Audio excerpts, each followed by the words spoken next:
Hello दोस्तों, modulus function के इस सेकंड वीडियो में और जेई के मेरे ग्राफ के अराउंड 11 to 12 वीडियो में आपका एक बार फिर मैं वीरेंद्र माथुर स्वागत करता हूं in my JEE lecture. And today we will discuss about piecewise function. और आप देख रहे हैं दिस इज अ ज्योमेट्री। ये मेरा पहला वीडियो था, ये उसकी ज्योमेट्री है जिसमें only I explain the modulus function. But now the this time my dear students we will discuss about transfer of the function, horizontal change of the function. तो मैं आपको बताऊंगा फंक्शंस का हॉरिजॉन्टल व्हेन वी चेंज, जब हम change करते हैं तो उसमें क्या क्या चीज़ें बदल जाती हैं, उसका डोमेन कैसे बदलता है और उसका रेंज कैसे बदलता है, और जेई लेवल पे हम उन क्वेश्चंस को किस तरह से चेक कर सकते हैं, क्या क्या फंक्शंस के नेचर्स आते हैं। तो चलिए, मेरे फर्स्ट वीडियो अगर नहीं देखा हो तो please it is my request उसको जरूर देखें, तब आप सेकंड बहुत इजीली समझ जाएंगे कि हम कैसे शिफ्टिंग कर सकते हैं। और मेरा मेन पर्पस आपको जेई लेवल पे बहुत स्ट्रांग बनाना है ताकि आप क्वेश्चन देख के maximum question by graphically solve कर सकते हैं। This is my motive, right. In case अगर आपकी कोई क्यूरी हो, आप जेई से रिलेटेड कुछ पूछना चाहते हैं, मेरा फ़ोन नंबर मैं यहाँ पे मेंशन कर देता हूँ। आप मुझे फ़ोन लगा सकते हैं, मुझसे बात कर सकते हैं, व्हाट्सअप कर सकते हैं 9826454755। कोई भी आप वीडियो आप चाहते हैं मैं उसके लिए आपके लिए बनाऊं तो मैं डेफिनेटली आपके लिए वीडियो बनाऊंगा, बट आप मुझे इस नंबर पर व्हाट्सअप कर सकते हैं। चलिए, सो हम डिस्कस करेंगे आज, और आज हमारा जो टॉपिक डिस्कस होगा वो मॉडुलस फंक्शन होगा, लेकिन उसमें हम डिस्कस करेंगे horizontal change, right. So now the today topic is a modulus function, लेकिन जो हमारा मैटर है वो है horizontal change. That is horizontal change. How we can find data of such kind of the function? तो देखिए, suppose this is a modulus function. आप जानते हैं, अभी हमने इसको डिस्कस करा है थोड़ी देर पहले। This is a mod function, right my dear students? And you know that this is the fx equals to mod x, जहाँ पे आप जानते हैं, अगर मेरा वीडियो नहीं पहला देखा है तो उसे प्लीज़ ज़रूर देख लें। आगे बढ़ा के देख लेंगे तब भी आप बहुत जल्दी समझ जाएंगे। उसकी कुछ बेसिक पॉइंट्स मैंने समझा है, पर देखें जरूर।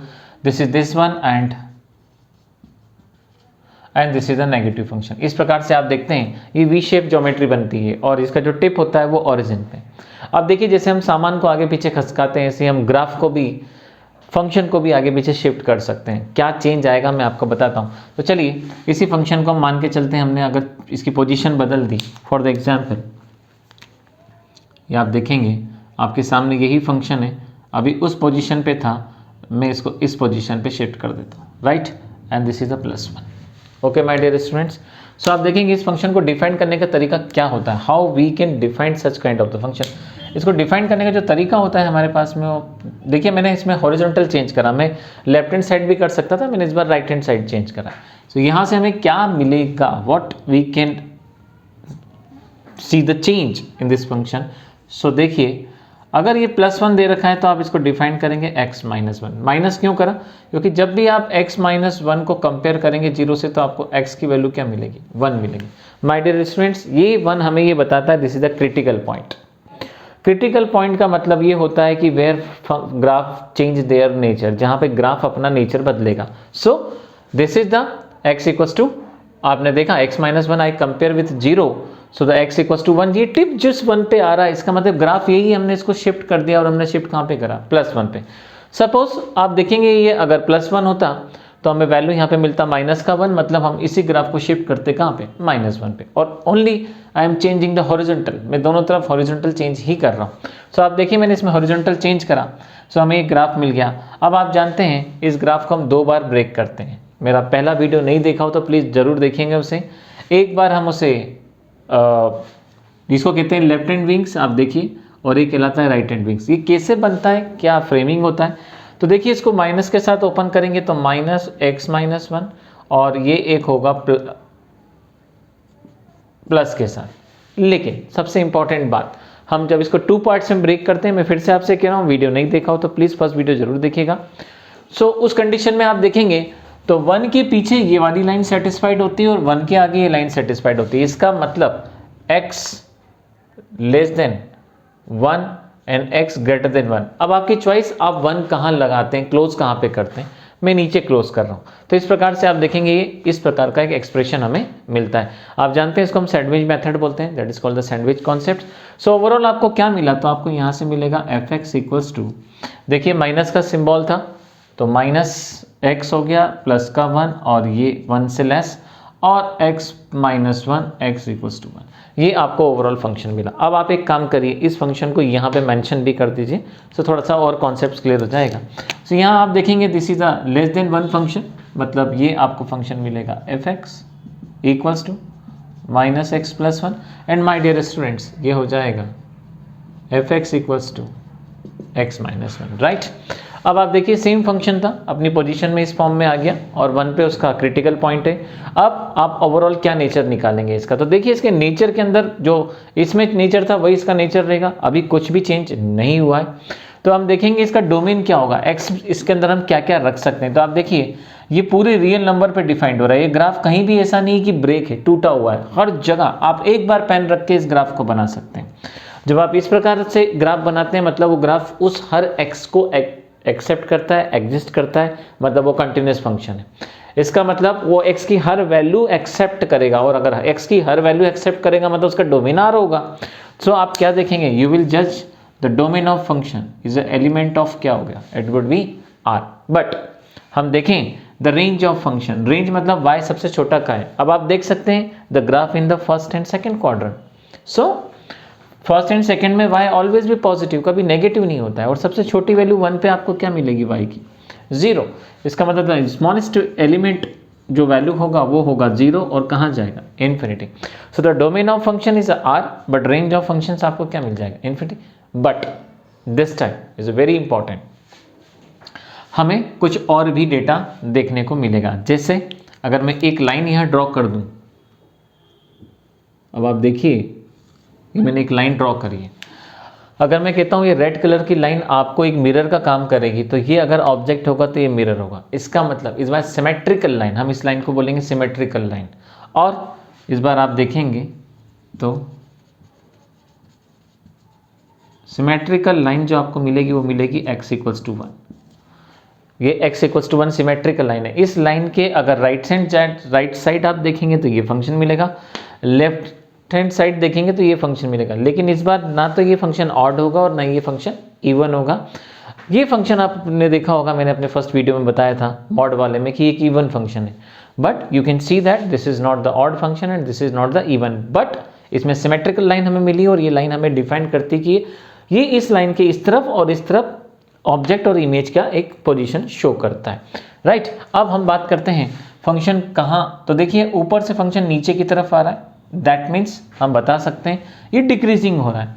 तो फंक्शन कहाँ पे डिक्रीज होगा, किस पॉइंट पे डिक्रीज होगा, तो आप इसको डिफाइन जब करेंगे, सो देखिए जब हम इसको डिफाइन करेंगे तो minus in x is a element of, अगर हम x को डिफाइन करते हैं so x is a element of minus infinity to 1 पे आप क्लोज या ओपन में इस बार ओपन कर देते हैं क्योंकि हमने नीचे क्लोज करा है उसमें। अब आप देखेंगे तो इस फंक्शन पे क्या हो रहा है, y जो हो रहा है वो क्या कर रहा है, एक डिक्रीज हो रहा है, मतलब इस पॉइंट पे फंक्शन नीचे की तरफ आएगा, is a decreasing function, you can see that. But x is a element, जब आप देखेंगे 1 से इन्फिनिटी तो y क्या होगा, इंक्रीजिंग होगा। तो फंक्शन नाइदर इंक्रीजिंग और नॉट डिक्रीजिंग की पॉलिसी पे वर्क कर रहा है, और आप देखेंगे यहाँ पे फंक्शन घट भी रहा है और फंक्शन बढ़ भी रहा है। मिनिमम पॉइंट्स आपको मिल गया। Now we will discuss about decreasing हो रहा है तो कितना डिक्रीजिंग हो रहा है, कहाँ तक जाएगा। तो देखिए सबसे छोटी वैल्यू y की मिलेगी आपको 0, सो हम लिखेंगे मिनिमा, इसका जो निकल के आएगा, देखिए ग्राफ से आप क्या क्या इंफॉर्मेशन निकाल सकते हैं। इसका मिनिमम जो आएगा वो मिनिमम आएगा x इक्वल्स टू 1 पे y कितना मिलेगा आपको 0, ये सबसे छोटी वैल्यू मिलेगी आपको। बट हम बात करते हैं मैक्सिमा, देखिए विंग्स दोनों तरफ मूव करेगा, और wings is move both the sides, so हम देखेंगे नो मैक्सिमा, क्योंकि ये कोई एंड नहीं होगा इस ग्राफ का और इसमें आपको कभी भी मैक्सिमा नहीं मिलेगा, राइट माय डियर स्टूडेंट्स। अब हम बात कर लेते हैं इसके एंगल्स की, इसका एंगल कितने डिग्री का बनेगा। तो देखिए आपको कुछ नहीं करना है, सिंपल इसको डिफ्रेंशिएट कर दीजिए। अगर इसका डेरिवेटिव आप निकालते हैं इस फंक्शन का तो ये मिलेगा आपको -1। इसको डिफ्रेंशिएट अगर आप करते हैं तो आपने जब डिफ्रेंशिएट करा f' तो आपको मिला -1 इस वैल्यू पर, यहाँ से यहाँ तक, और ये इसको डिफाइन कर रहा है, मतलब ये जो एंगल मिलेगा आपको 135 का मिलेगा, right. But you differentiate this function, तो आपको मिलेगा प्लस का 1 इस पर, और इसका मतलब 45 डिग्री। सो आप देख सकते हैं you have a two straight lines, one is a 45 degree and one is a minimum. इसका मतलब the function is the continuous but not differentiate at the 1। तो आप देखेंगे यहाँ पे जो अगला इंफॉर्मेशन मिलेगा आपको, फंक्शन वो कंटिन्यूस तो होगा but not differentiate at x equals to 1। x equals to 1 पर वो दो नेचर रखेगा। क्यों? क्योंकि टेंजेंट यहाँ भी है और यहाँ भी है, इस कारण से इस फंक्शन को हम देखिए यहाँ पे 1 और यहाँ पे -1 पॉसिबल ही नहीं है। एक पॉइंट पे दो नेचर संभव नहीं हो सकते। दैट मीन्स यहाँ पे टेंजेंट दो आ रही हैं जो कि उस नेचर को डिफाइन नहीं करती हैं। इसका मतलब ये फंक्शन कंटिन्यूस होगा पर ये फंक्शन डिफरेंशिएबल 1 पर नहीं होगा, बाकी हर पॉइंट पे फंक्शन क्या होगा, डिफरेंशिएबल। तो ओवरऑल आपने देखा ओवरऑल इस पूरे फंक्शंस में मैंने आपको सिमेट्रिकल कॉन्सेप्ट समझाया, मैक्सिमा मिनिमा डिफरेंशिएशन कॉन्सेप्ट्स मैंने आपको समझाया, आपको मैंने शिफ्टिंग बताया कि इसका शिफ्टिंग कैसे होगा। अब आप समझ गए होंगे अगर इसके प्लेस पर +1 होता तो ये ग्राफ यहाँ शिफ्ट हो जाता, और अगर ये ग्राफ उधर शिफ्ट हो जाता तो उस कंडीशंस में देखते हैं हम फटाफट क्विक एक रिव्यू ले लेते हैं क्या मिलता हमें। तो सपोज हम इस डेटा में थोड़ा सा चेंज करते हैं एंड fx इक्वल्स टू, आप देखें अगर x + 1 होता तो जैसा मैंने आपको बोला है आपको हमेशा इस वैल्यू को कंपेयर करना है 0 से, जैसे मैंने यहाँ पे करा। तो देखिए +1 हो गया, तो जैसे ही हम x + 1 को कंपेयर करेंगे 0 से तो आपको वैल्यू कितनी मिलेगी, -1। इसका मतलब सेम ज्योमेट्री आपकी कहाँ शिफ्ट होगी, -1 में। तो आप क्या ज्योमेट्री बनाएंगे, इसका ग्राफ कैसे बनाएंगे? तो देखिए माय डियर स्टूडेंट्स, इसका जो ग्राफ बनेगा इसका ग्राफ हमें मिलेगा कुछ ऐसा। So you can see that this is the geometry जहाँ पे -1 पे। अब आप देखेंगे तो इसके दो फेस हो जाएंगे, -1 के उस तरफ मिलेगा -x + 1 ये वाला विंग्स, और इस तरफ ये प्लस में ही रहेगा। सो आप देखेंगे जब हम -1 के इस तरफ नेचर रखेंगे तो हमें जो फंक्शंस मिलेगा वो हमें फंक्शंस क्या मिलेगा।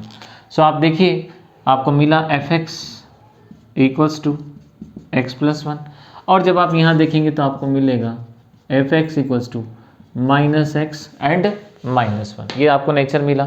अब आप देख सकते हैं शिफ्टिंग हमने दोनों तरफ करा, यहाँ पे थोड़ा सा चेंज हो जाएगा आपका डेटा। आप देखेंगे तो आपकी लिमिट्स बदल जाएंगी। अब आप देखेंगे तो आपके पास नई लिमिट्स क्या आएंगी, तो नई लिमिट्स आपके पास आ जाएंगी। तो ये हमने अप्लाई करा सैंडविच मेथड, -1 से लेस ये फंक्शन है, सो ये मिल जाएगा आपको -1